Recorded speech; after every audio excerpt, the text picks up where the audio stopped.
Ya, terima kasih anak-anak. Kita kembali ke pelajaran sejarah, yaitu topik kedatangan bangsa Spanyol ke Indonesia. Sejarah dan masuknya bangsa Spanyol ke Indonesia. Pelopor bangsa Spanyol yang mencari jalan langsung ke Indonesia adalah Christopher Columbus, yang berkebangsaan Italia, yang berlayar atas nama Kerajaan Spanyol.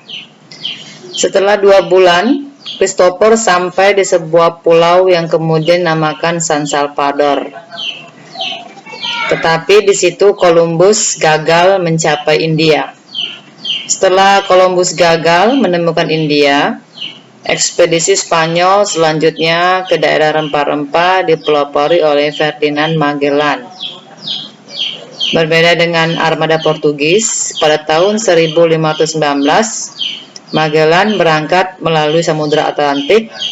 Setelah melewati ujung Amerika Selatan, ia masuk ke Samudra Pasifik. Pelopor bangsa Spanyol yang mencari jalan langsung ke Indonesia itu adalah Christopher Columbus, yang berjalan ke arah barat. Setelah 2 bulan, ia sampai ke sebuah pulau yang dinamakan dengan San Salvador dengan alasan Portugis yang mendukung pasukan Tidore. Benteng Spanyol di Tidore dapat direbut Portugis, namun berkat perantara Paus di Roma, Portugis dan Spanyol akhirnya mengadakan perjanjian yang disebut Perjanjian Saragossa. Jadi, berdasarkan Perjanjian Saragossa, Maluku dikuasai Portugis, sedangkan Filipina dikuasai Spanyol.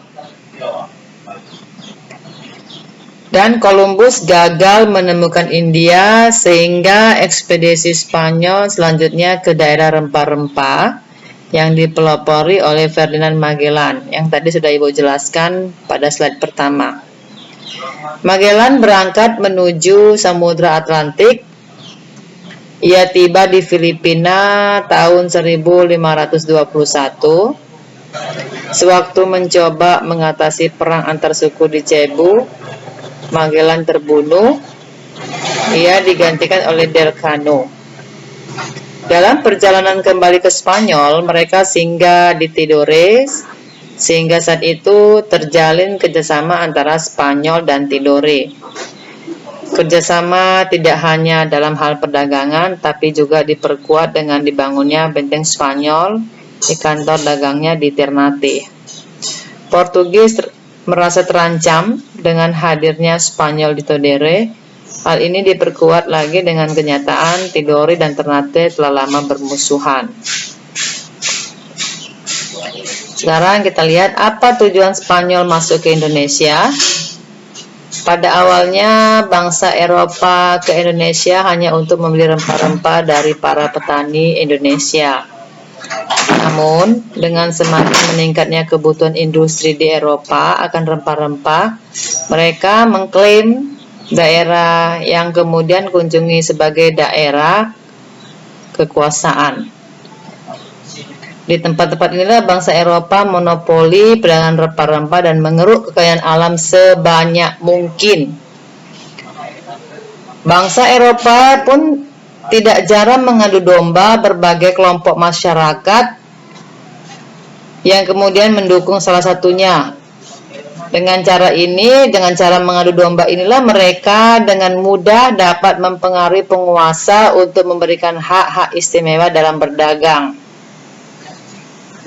Dengan monopoli perdagangan rempah-rempah, bangsa Eropa menjadi satu-satunya pembeli bahan-bahan ini.